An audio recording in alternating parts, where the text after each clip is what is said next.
All right, here we go.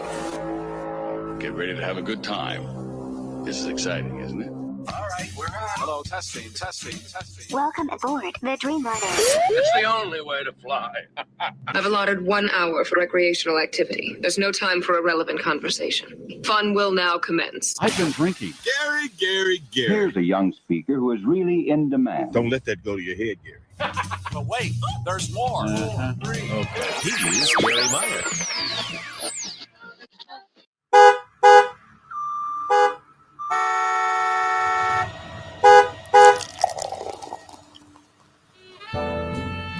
It's Friday at 6 p.m. Eastern, 5 Central. The construction and traffic noises you hear this week? Well, the tripod is helping Garry with the final touches of his show appearance down in the green room. I've been drinking. Last week's offer is still open.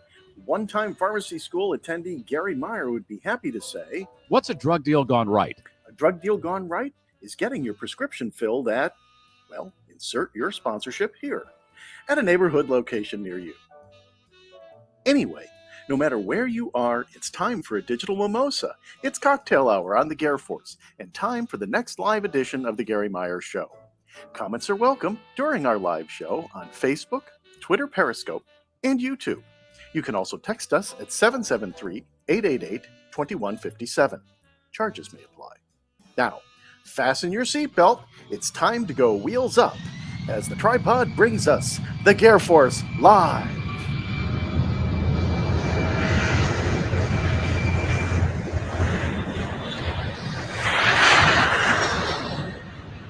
Thank you, Alan Delinka, producer of the Cocktail Hour. And Keith Conrad is the producer of the Monday through Thursday shows. Welcome, everybody, to the Cocktail Hour. I see a lot of people have already checked in. Dawn, Matt, Linda, Doggy Boy, Cam, MSR, Walter, Dorothy, all here and accounted for. I hope you have a cocktail. That's what we do on Fridays. And coming up, as Steve Harvey would say, we got a good one for you today. I've got a guy who's going to talk classic disaster and another guy who part of his job description is to roll a 400-pound boulder up a ramp. Yeah, that and a lot of other stuff coming up on the Garforce Cocktail Hour. Let's kick the tires. Let's light the fires. And that's how we get wheels up. Brought to you by Bettenhausen Automotive in Tinley Park and Orland Park, Illinois, and Team Hochberg, your mortgage and refi experts. The rates are low. If you can jump in, this would be the time. Okay, let me welcome Leslie Kyling to the program and see what she's drinking. Hey, Garry. What do you got? I got me a Sauvignon Blanc, just a bread and butter, straight from Jules. Jewel. That's the local chain in Chicago. That's the big supermarket chain. A lot of people say Jules. That's what they look like when I don't put my logo on them. That's the that's the architecture of Jules. I'm doing a Manhattan, my main Manhattan. Nice. Okay, Leslie has been talking to me during the week about, okay, you like Egg McMuffins at McDonald's? Oh, go to Wendy's for their breakfast sandwich. And you've been raving about this sandwich. Oh my God. Their bacon Swiss cheese croissant is to die for, but the topper are the seasoned fries that they sell as like breakfast potatoes. Yeah. Unbelievable. And I even did the caloric look, and 410 calories on the sandwich. So it's not bad. 410 on the sandwich. What about the potatoes? Oh, let's not get into that. Okay, so let's say it's 650 out the door. Right. I love the Egg McMuffin. They have hit the mark on that one. And I'll tell you what, McDonald's, we all know that McDonald's French fries, I love their Coke because it's out of the fountain, and I love their coffee, and it's only $1, and you get a big cup of coffee. That's why we live in America. America. Yeah, man. damn it. I don't care what other countries think about us. There's They the have Statue of McDonald's Liberty too. behind me. Yep. Right. Is that what it is? Yeah, it's like 12 statues of liberty. Wow. All American this week. And for $1, you get a big cup of coffee, and I think it tastes better than Starbucks. As far as I'm concerned, they have good coffee and the egg muff. But Wendy's, I have not had that breakfast sandwich, so I'm going to do that. Hokey Soon. schmokel. So, yeah, the husband runs out the other morning. He's like, I'm going to go get us some breakfast. going to go to Wendy's or McDonald's. And then I went, I'm good with either one. Yeah. That's good. That's really good. Alan, I was worried. Alan called me yesterday. I'm not feeling well. Alan lives in Florida. And when I hear that, I think, uh-oh. And we were on sick watch with Alan there for a while. But you don't think you have the COVID, do you? I don't seem to have most of the symptoms, but I have no idea what I have since I've pretty much isolated for 4 months. I've been out all of 4 times. And whatever, I'm doing better. Although I'm going to stay off camera for the rest of the show because my voice needs the rest. Oh, okay. Aw. Enjoy, guys. Yeah. No problem. Let's bring on our first guest. Now, if you think if you were born in 2000, that in your short 20 years, you've witnessed a lot of disasters. You had 9/11, the economic meltdown, the current pandemic, and you have a lock on witnessing disasters. Wait a minute. If you were born in 1900, you witnessed World War I, the Titanic, a pandemic, and this horrific event that happened in 1915, and you had no air conditioning to wait out the disasters. Wow. This is Harvey Moshman joining the program right now. He has done a documentary on this event that happened in Chicago on the Chicago River. Welcome, Harvey. Welcome. Glad to be here. Harvey is a TV producer and documentary filmmaker. We have worked together. Full disclosure. We've worked together. And he did this documentary on the Eastland disaster. And then I hear tell that he went around and told people that you think that was a disaster. Try to work with Garry Meyer on a TV show. I kid, because we had a real good time on this show. It was on MeTV, which is a syndicated show. The whole programming at MeTV is syndicated across the country now. This is a TV station that you can see everywhere. It used to be just in Chicago. Right. And now you see all their programming everywhere across the country. And I went to the MeTV people a number of years ago and I said, here's my idea. Kramer found the Merv Griffin set in a dumpster and then set it up in his apartment and did the show. When Kramer threw it away, I found it and I set it up in my basement and I'm doing a show, and Harvey was the producer of that show. I thought that thing had legs. The TV station didn't, so it was short-lived. But really, this station has Svengoolie. If you've ever seen Svengoolie, it's kind of like it's cable television, local cable television done right. And that's what I think their wheelhouse is. That's what Svengoolie does. They have a morning show, and it's as if Wayne's World found a home and there are other programs. That's what I was going for, but I don't think they quite got that. But that's not our problem anymore. Yeah, we were robbed. We were robbed, damn it. I had a good time, Harvey. You did a great job producing that show. Thank you for that. My pleasure. Let's talk about the Eastland disaster. How did you gravitate towards doing a documentary on this?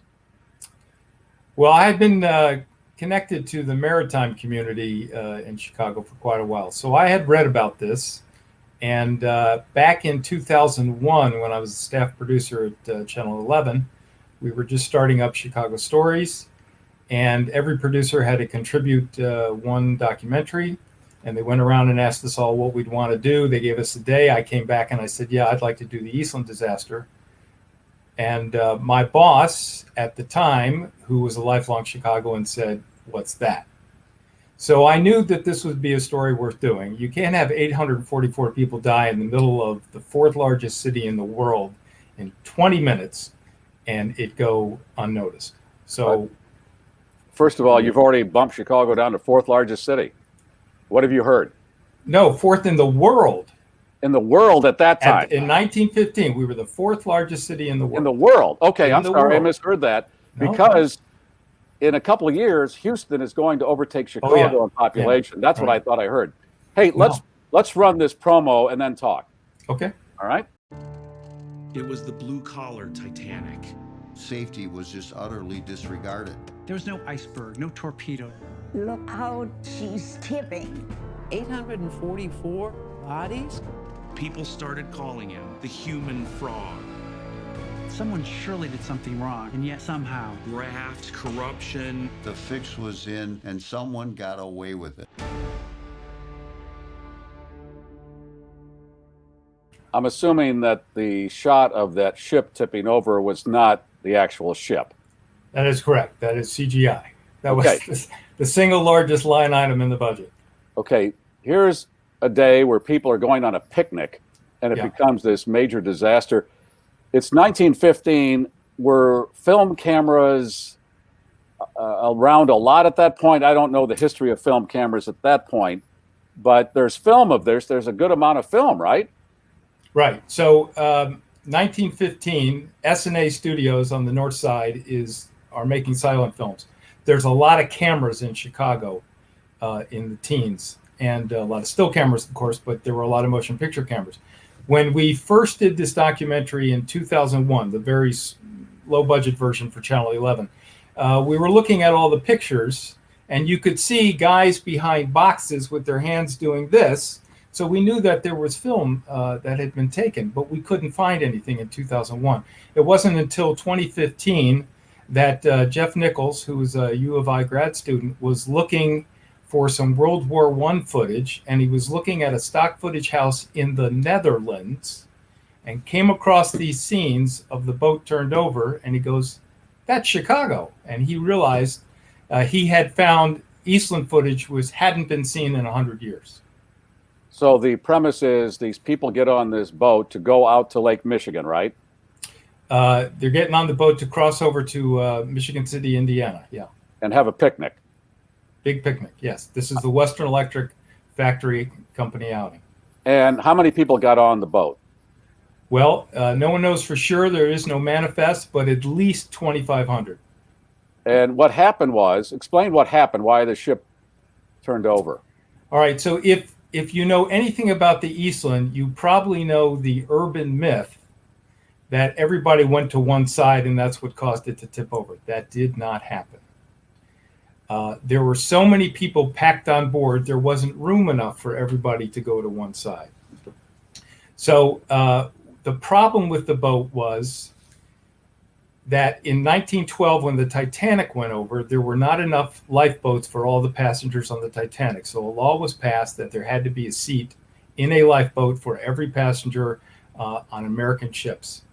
So in order to do that, the Eastland had to add 5 more lifeboats to the 6 they already had, and they replaced a wooden deck on the top of the boat with concrete. The total amount of weight of the additional lifeboats and the concrete made the boat exceedingly top heavy, but that's not the worst of it. The worst of it is that there was no ballast in the tanks when they were at the dock. So you have a boat with a lot of tippiness to begin with, very unstable, and the captain thought once he got up to speed he could level it out, but that never happened. So the boat was at the dock and it rocked back and forth a few times and then ultimately went over. And how many bodies were recovered? Well, 844 was the death toll. And they had all this, now they say after they do the investigation, there was a lot of stuff that was overlooked. Boy, some of that never changes. And it was found to be a faulty situation all around, and it just went by. But nobody was pinned with that. Nobody went to jail or anything, right? Right. Everybody walked. In 1915, the owners of the boat, the ship captain, and a few others were all natives of Michigan, where they used to run the boat out of St. Joseph. Anyway, as soon as the accident happened, they all beelined back home. There were no extradition laws in those days, or the extradition laws aren't what they are today. So they couldn't be forced to come back to Illinois and stand trial. So the trial was moved to Grand Rapids. And ultimately, they were charged on conspiracy to operate an unsafe ship. Conspiracy is a very hard charge to make stick. It should have been manslaughter, but they all walked because that couldn't be proven. Okay, let me get this straight. Lori Loughlin will do more jail time than some guys that have killed 800 and some people. That is correct. Okay, yes. And that's why I drink on Fridays. What are you drinking, Harvey? Just a little coffee here. Yeah, sure. That's what they all say. Yeah. That's when people have a problem. They have to put it in a coffee cup. Yeah. Hey, let's talk about the human frog who was part of this story. Sure. Okay. So it's 1915. There are no radios yet in Chicago. There are newspapers that are cranking out extra editions like every hour. The word spreads from downtown Chicago up to this guy's motorcycle shop around Irving and Pulaski. This is Reggie Bowles. He jumps on his motorcycle, races downtown, and wants to start saving people. He's a heck of a swimmer. He also can hold his breath an unhumanly long 3.5 minutes.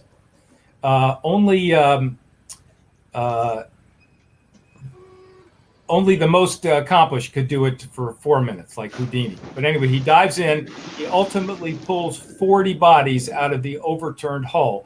Now, remember, he's diving into the Chicago River in 1915. Not a pretty picture. And he pulled out 40 bodies, and ultimately he contracted typhoid and some other pulmonary diseases. How old was he when he died? He was when he died? Yeah.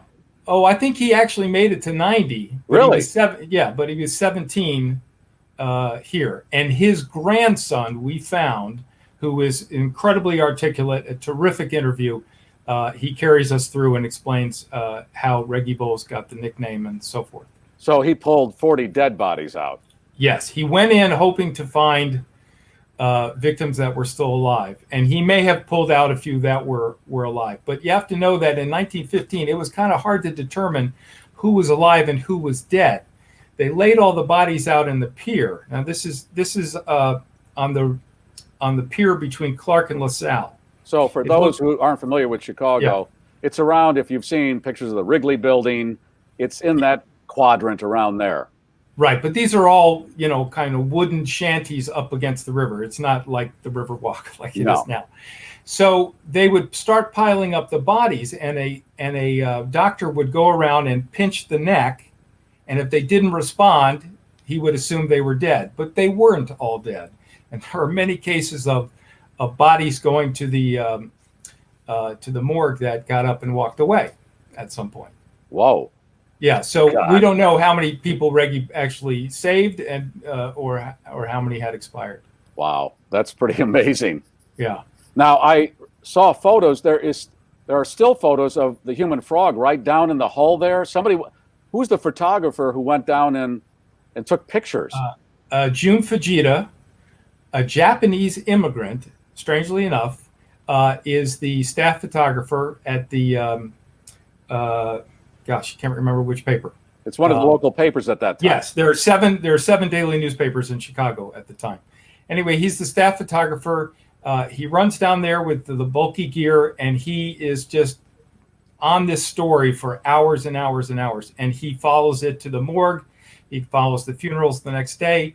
But he crawled into the overturned ship to take pictures. Wow. Now, this is running on various PBS stations around the country, and you can see it some other ways too, right?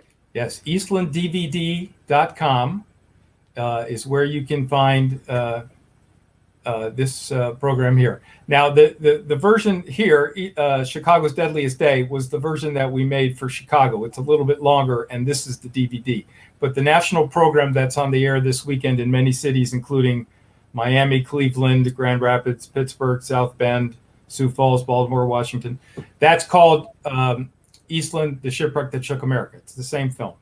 And Harvey put this together with Chuck Coppola. That's right. And Chuck and I did the first film back in 2001. So this is remarkably different insofar it was a much better budget. We actually shot aboard the Keewatin, the only Edwardian era steamship that is still floating anywhere today. And that was up in Canada. So we did a lot of the reenactment up there. And then we paid for the CGI, which was done here in Chicago by a company named Flavor, part of Cutters. And Ka-ching. And we were actually able to license every frame of newsreel footage that has been found to this day. All right. So well, it's in there. I thought as I promoted this week, let's focus on somebody else's disasters as we go through our own pandemic. And then in 100 years, somebody will be doing something on this. And here's what these idiots did back in 2020. They had something called a podcast, and there was a guy sitting in front of a dummy. And what was wrong with those people?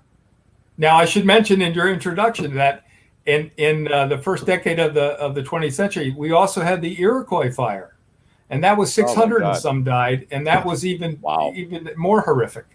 You talk about you think things are crazy ass now. Yeah. That Iroquois fire at the theater in Chicago was what precipitated all of these fire codes. Right. Because prior to that, the doors opened inward at public places. And after the fire, everybody piled up by the door because they couldn't open up the door. So after that, they said, whoa, we got to make sure the doors open outward. And as I've said many times, Harvey, people were very stupid until, I don't know, the last 70 years. They couldn't invent airplanes or anything. And that was one of those flaws of who would think that's a good idea? Yeah. I don't care what era you're talking about. Now, we're safer in theaters today because of the Iroquois fire. We are safer on steamships today because of the Eastland. Because after this, there were laws put into place that all steamships had to have a stability test. That did not happen until after the Eastland. Now, the Iroquois fire, I found that to be something that lingered when I heard about it, because I worked a half a block from the alley. They brought the bodies into the alley behind the theater.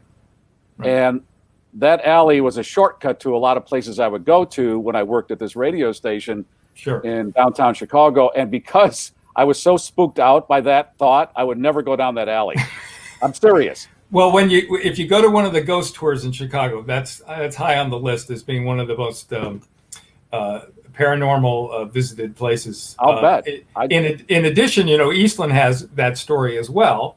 So they laid out 700 bodies when they were trying to get everything together, and that was at the 2nd Regimental Armory, which ultimately became Harpo Studios.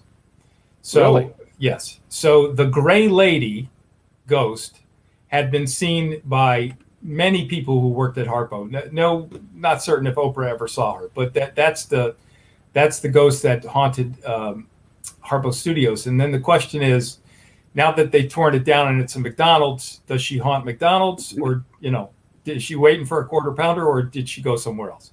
You get a ghost. You get a ghost. You get a ghost.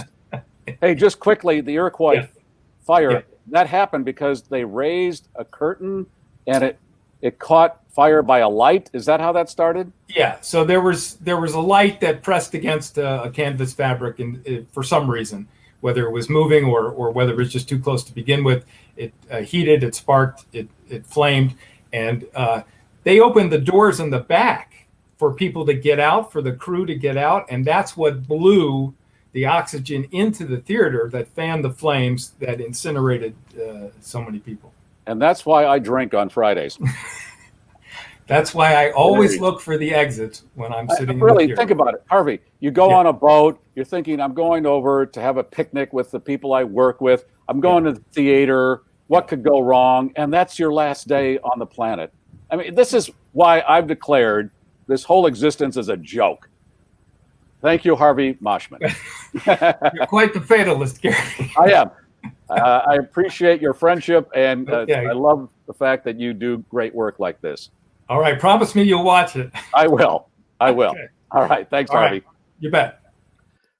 Hey, how about that, Leslie? You think we've got trouble now? Like a lot of our viewers are saying, what an amazing story. And everybody's noting that Harvey looks a lot like Steve Martin, and there's no denying it. Okay. There we go. Now, tell me who this guy looks like, if you will. This is Alex Whittenberg, and he is a designer for theater and film, and he works at Disney World on sets. And as I alluded to earlier, they have an Indiana Jones show, and sometimes Alex and another person push the 400-pound boulder up the ramp for the show. Is that right? Welcome, Alex. Thank you. Happy to be here. Yes, that is right. It is quite the morning workout, I must say, to push a 400-pound boulder up a Mayan temple ramp. who really needs coffee when you can have that, right? It really is 400 pounds. It's not paper mache and weighs actually 20 pounds. Right. It really is 400 pounds, but it's a rubber ball, basically like a giant beach ball that's covered in texture. And the texture is really what adds the weight. But the weight, since it's distributed over such a large surface area, it's not a concentrated 400 pounds. So I will tell you this, if I were to go to the gym and lift 400 pounds, it would not be a pretty picture. But this is quite different than that. And this is a ball that you designed? No, actually, it's part of the Indiana Jones Epic Stunt Spectacular, which has been around at Disney for 30 years.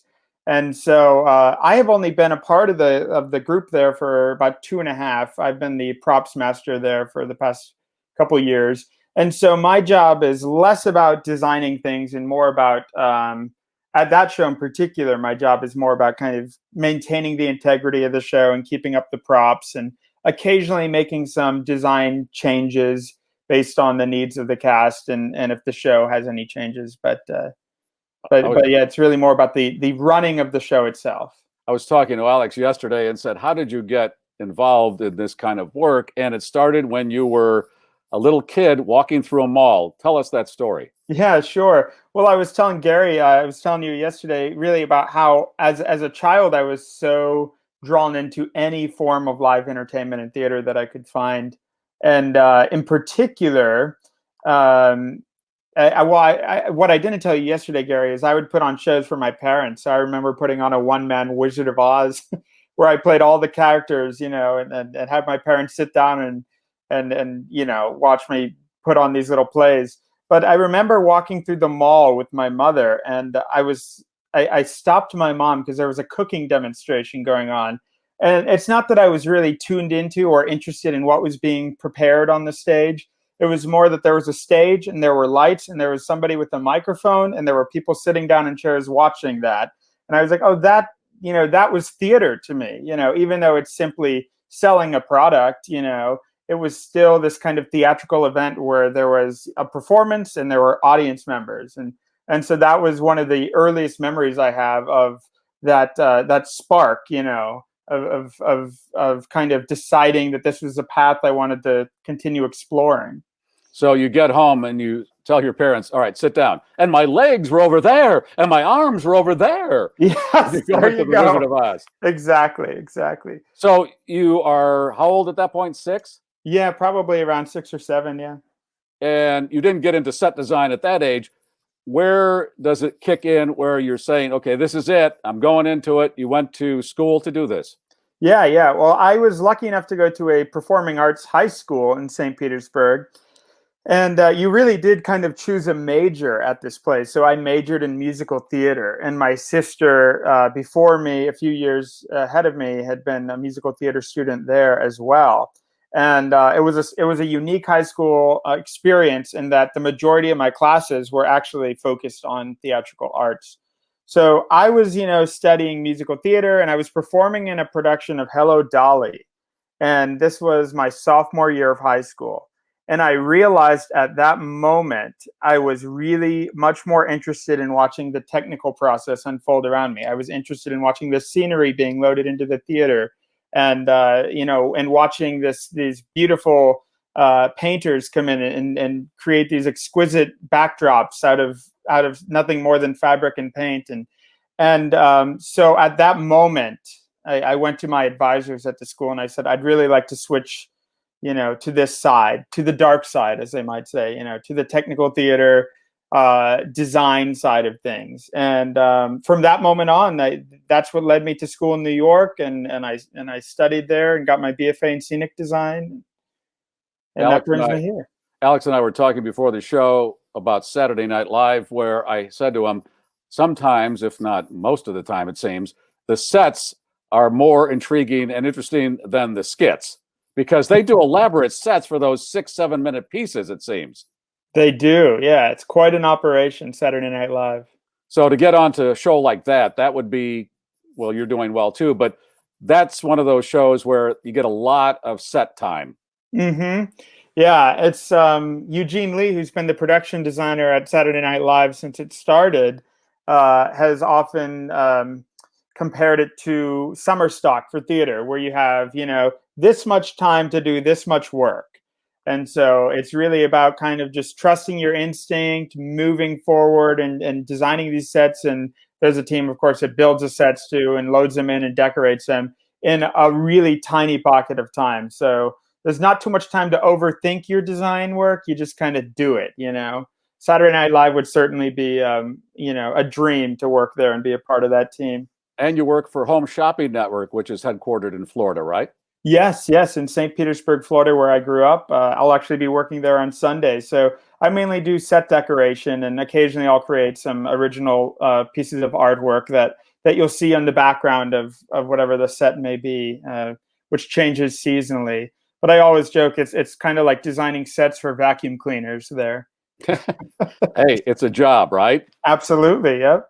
And Alex, if you have seen the schnauzer there in the corner every week, yeah, there it is. Alex drew that. Thank you, Alex. And he masked the schnauzer. Yeah, you got it. It was a lot of fun. Yeah, that's a great piece for us. Thank you. I appreciate that. Now, tomorrow, Alex is going to be interviewing somebody. This is really an interesting interview that you're going to be conducting. Tell us about that. Sure, yeah. I'll be hosting Ralph Eggleston, who is a production designer for Pixar Animation Studios tomorrow. I'll be hosting him on a show. Hi, Carol. I see your comment there. Good to see you. I'll be hosting Ralph on a show that I created at the start of quarantine called the Creative Quarantine Sessions. And we've had a slew of theatrical and film designers. And this is the first time that we're going to be having someone on from the world of animation. And as similar as his work is to that of a live action film production designer, there are still a lot of differences. And so it should be a really unique program that kind of sheds some light on this incredible amount of work that goes into creating one of these films. Because unlike live action and animation, nothing is for free. Every sound you hear and every piece of animation, every character, every piece of fabric and prop and set is all created from scratch. So it really is a tremendous amount of work that goes into the Pixar films. And Ralph has been there since the beginning with Toy Story. He started in 92 at Pixar. Wow. And that's tomorrow. And you saw the slide there that has all the information. Do you interview people all the time, or is this just a one-off that you are going to do? Well, this is part of a larger collection of interviews that I have. I started about 3 months ago. I called my friend Karen, who's a set decorator for some film and television in New York. And I said, now is the time where all these designers who are usually busy with a million projects are at home and are waiting for production to resume. So now is the time to give them a call or send them an email and gather as many folks as we can and spend an hour with each of them and just kind of go through their career, look at some of their work, and ask them about the future of the industry and what their hope is for the future. So Ralph will be our 12th guest. But what I will say is unique about tomorrow's program is due to some sensitivity issues with the images we'll be sharing, this program will only be on live and then it will disappear from the internet forever. Wow. So that's why we're calling it a one-time only live event. All right. Well, it was a pleasure meeting you and talking to you, Alex. And thank you for our schnauzer. Absolutely. It was a pleasure talking to you as well. Thank you so much. And Alan, thank you for introducing us to Alex. That's where the connection came. Cheers, Alan. All right. And now it is time for Leslie to do a batch. Wow. How about all that? Well, first and foremost, a debate is underway in Germany over new regulations aimed at keeping dogs healthy. Agriculture Minister Julia Klöckner announced this week that based on expert advice, she's introducing a law that will require pet owners to walk their pets twice a day for a total of 1 hour of outdoor exercise. She says, quotes, pets are not cuddly toys. Their needs have to be considered. While many are applauding the idea, there's still plenty of opposition. And not necessarily from the folks you'd expect. The head of one of the nation's largest dog associations indicates that a one-size-fits-all approach is probably pretty unrealistic. For example, a 12-year-old pug is probably not going to require the same amount of exercise as a 2-year-old Labrador retriever. It's also unclear how the new legislation is going to be enforced. Okay, yeah. why even bother with that? How would you monitor something like that? It's a the great yard idea. Police, yeah. Yeah, it's a great idea. You should walk your dog. We walk our dog 4 times a day, but they're not going to monitor that. That's the same thing as you better self-quarantine for 2 weeks. Yeah, okay, right. Great, but who's going to monitor? They can't. And getting the word out to, take your dog seriously and get it out of the kennel once in a while. Okay. Anyway, two stories about food in the news. Move over Samoas and Thin Mints. The Girl Scouts just announced that a new French toast-inspired cookie will be joining their cookie lineup starting in January. The Toast Yay is a vanilla cookie shaped like a small piece of toast with a layer of white frosting on one side. And those who've tasted it say it's amazing. Look for some changes on the way, though, that you're going to be buying your cookies from now on. Girl Scouts is shifting away from having their little entrepreneurs going door to door or sitting outside grocery stores. The entire lineup of cookies will be available for anytime online sales, so direct contact with a Scout is no longer necessary. All right. Food news. You want to talk about this? Sure. Okay. Are you up for a cookie? Are you up for a toast cookie? I'm like, yeah, I'll talk about cookies. Yeah, give me those damn Girl Scout cookies. Mm-hmm. And get them out of my doorway. Give me a tag-along or a tag-along or whatever that one is. A Samoan. What are those flavors that are the most Samoas popular? are the coconut and chocolate. Thin Mints? Thin Mints, yeah. Yeah. And this thing looks like a piece of French toast, a small French toast. So if nothing else, it's going to be fun to eat. There's some cookies that it's less about flavor. Yeah, it's cosmetics. Kind of. Yeah. In other food news, in plenty of time for Thanksgiving, Brock's is launching a line of turkey dinner-inspired candy corn.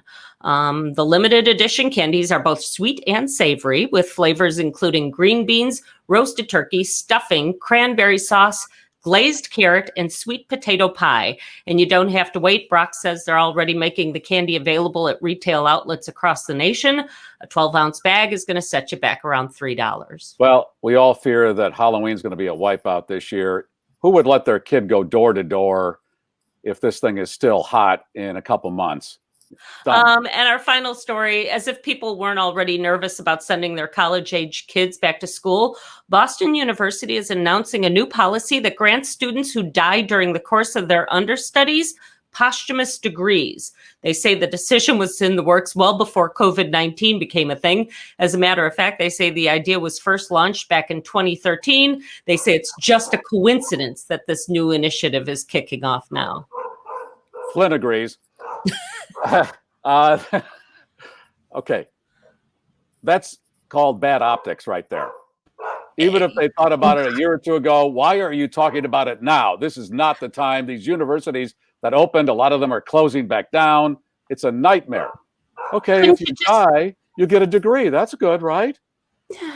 Postpone it till 2021, maybe? Yeah. 22. It's all about the optics. Okay, let's talk about these broadcasters that got their ass in a sling this week. You got the guy who Twittered out the N-word and then said he was trying to type nuggets and it came out the N-word. And then you got this Tom Brenneman. Have you seen the video of this? No. Okay, so he says this derogatory comment about gays, and then he's calling a ball game, and then he realizes, uh-oh, that was wrong, or somebody called him on it and flagged him and said, you better apologize. He's apologizing and still calling the game in between the apology. It's the most bizarre damn thing. We got 2 balls, strike, right. and That's a home run. No, I'm sorry. And if I offended anybody, I'm a man of faith, and I'm thinking, yeah, all right. If you're a man of faith, why? And here's the problem with saying that. A lot of these faiths are not really pro-gay. So that doesn't help either. Swing and a miss. If you've been in this business more than 15 minutes, you would know that if there's a microphone present, there's a microphone present. And I don't know where he was going with this. You got to watch the video because I don't know where he was going with making that comment at all. He's got one of those headsets on, which I would never wear because I don't know what the hell is on and off on those. In fact, here's my dream. If you've seen the King's Speech, I want a microphone that looks like a torpedo. I want one of those big frickin' microphones. I love that. And then they do this. This is how they measure how far you shoot. That. I want all that. I mean, this little thing here, I want a big honking microphone to know there's a microphone. Well, that's why I got the giant windscreen. I'm making up for something. Yeah, you got something there. There. Okay. And I don't. Oh my God, such idiots. I mean, what are you thinking here? As I was told by a boss of mine many years ago, you can't be hurt by what you don't say. Okay? But it came out of nowhere. News. I mean, seriously, those are words to live by, even if you're not in broadcast. There you go. And on that note, hurry in now for the summer clearance event and lease a new 2020 Jeep Renegade for only $159 per month. Your best no-hassle and no-haggle Jeep buying experience starts now at BettenhausenCDJR.com. and if you're looking for a mortgage or refi, call Team Hochberg for a free consultation. There's the number right there. David and his team. David's a great guy. I had him on last week. I've known David for 20-some years. He's the real deal. And the mortgage rates right now around 3%. So if you can jump in, this is the time. If you want that free consultation and then at the end of it you still don't feel good, fine. That doesn't bother David or his team. That's the number. And again, they're the guys to do it, or the women to help you with your mortgage. And on that note, I think it's time for, do we have any texts or anything we need to address here, Keith? Sandra, yes, the windscreen does stop you from popping your peas, and a lot of people seem to like the show, Garry. That helps. Again, that's why we have alcohol. Even if you didn't like it, well, I got to drink for an excuse. Keith, how are you? Oh, I'm doing great, Garry. How about you? Good. Leslie, always a pleasure. Keith is a newlywed, so I'm hoping everything's still good. You've only been married a month or so, right? A couple months now. Yeah. Everything's good? So far, so good. Good. Those first 2 months. A pandemic wedding, though, man, this is different. Yeah, it was a Facebook wedding, so it was really different. Yeah, exactly. All right, that's it. We're going to hand out that complimentary cannoli coming down the aisle right now. And what would you recommend? Let's look at the cannoli, yeah. Cannoli. Cannoli. What do you recommend for the schnauzer this weekend? We're going to soap the schnauzer. Soap the schnauzer. It is time for the landing gear to come down. It's 3 in the green. Gear is down. Flaps are down. Thanks for listening. Have a great weekend. Back on Monday. And the voice of the globe, the Garforce, has landed.